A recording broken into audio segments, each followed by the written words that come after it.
Hello, welcome back to Informal Training Solutions. In case you haven't subscribed, you can subscribe at the end.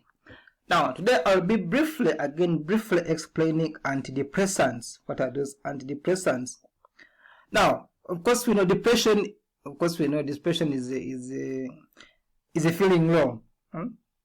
Is when you are low, you have low morale. However, we shall explain all that in our preceding therapeutics. Now, however, here depression is due to disturbance in serotonin or the 5-hydroxyptamine, 5-HT, and other neurotransmitters such as norepinephrine, dopamine, glutamate, and also the brain-derived neurotrophic factor, and even hormonal changes. All of them can lead to depression. Of course, we know depression, feeling low.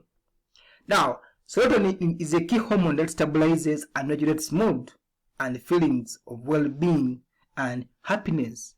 That's why most of the antidepressants will increase the serotonin levels, because it is a key hormone that stabilizes and regulates mood, feelings of well-being and happiness. Now, of course, we have to first talk about how serotonin is synthesized. 5-HT is synthesized from tryptophan and stored in granules released by oxytocin. Of course, there are enzymes which I didn't talk about here. Put this presentation. Termination is via neuronal uptake by specific serotonin uptake transporter. Because this is the reason why I'm talking about the synthesis. Because most of the drug will be preventing this, will be inhibiting this. Localized in the membrane of serotonergic axons terminals, and of course is metabolized via or by monoamine oxidase enzymes. Now, the receptors for serotonin have very many. They are from 1 to 7, and of course they are located in very many locations within the body. So this is just a short presentation. So ensure at least you know that termination of the serotonin is via the uptake by this SAT or specific or serotonin uptake transporter, or by the enzyme called monoamine oxidase. Because drugs are going to be acting on these ones, even those ones for norepinephrine uptake. Now, which are those drugs, antidepressants? We have selective serotonin reuptake inhibitors, SSRIs, because this one they inhibit the serotonin transporter, what I've just said above, responsible for the uptake of serotonin and hence increasing the concentration of serotonin at the synaptic cleft and hence neuronal activity. Remember, serotonin is a happy hormone. Examples are fluoxetine, which was then called Prozac, paroxetine, fluvoxamine. Side effects include GIT, sweating, weakness, loss of libido, and of course teenagers also should be watched because of suicide. They have a tendency for suicide. There's a documentary again on YouTube. If you can search it, I'm sure you can learn more about fluoxetine and suicidal tendencies. There's one which I watched some time back about fluoxetine and children.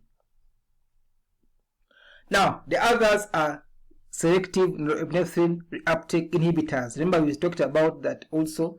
Norepinephrine is also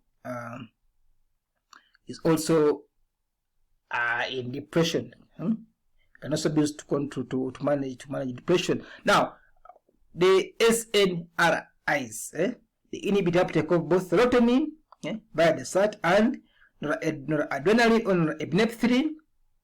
This is norepinephrine, norepinephrine, not noradrenaline is all the time. Norepinephrine or the NAT at the synaptic cleft. Examples we have duloxetine and venlafaxine. Now, remember, I'm not talking about the side effects, pharmacokinetics. So these ones you can refer to books, the apps which you have, or you can contact us.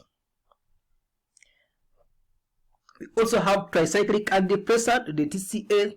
These are potent inhibitors of neuronal uptake of norepinephrine and serotonin by blocking all these transporters, the NET and the SAT, respectively. However, they also block alpha receptors, histaminergic and muscarinic receptors, and hence causing many adverse effects. They also block these other receptors. Hence, examples of amitriptyline, norepinephrine, and imipramine. They can cause blood diffusion. Of course, when you block muscarinic receptors, what happens? With irritation, that's why sometimes these ones are used in urinary incontinence, sinus bradycardia, and then constipation. All these are side effects. We also have the atypical antidepressants. Atypical bupropion, mirtazapine, and amlodipine. We also have the 5-HT2 antagonist. These ones are also used, and again the monoxidase inhibitor. But the common ones are the SAT and the SNRIs, and of course the TCAs, which are commonly used. But also there are these ones, ensure at least you know the mechanism and how they work, the side effects, and all others. This has been a short presentation about antidepressants. Ensure you refer for more information. These are the others which we have in CNS pharmacology. You can refer to them. I'm always Wilson from Pharma Training Solutions. Subscribe to my channel, Pharma Training Solution. Contact us for more information.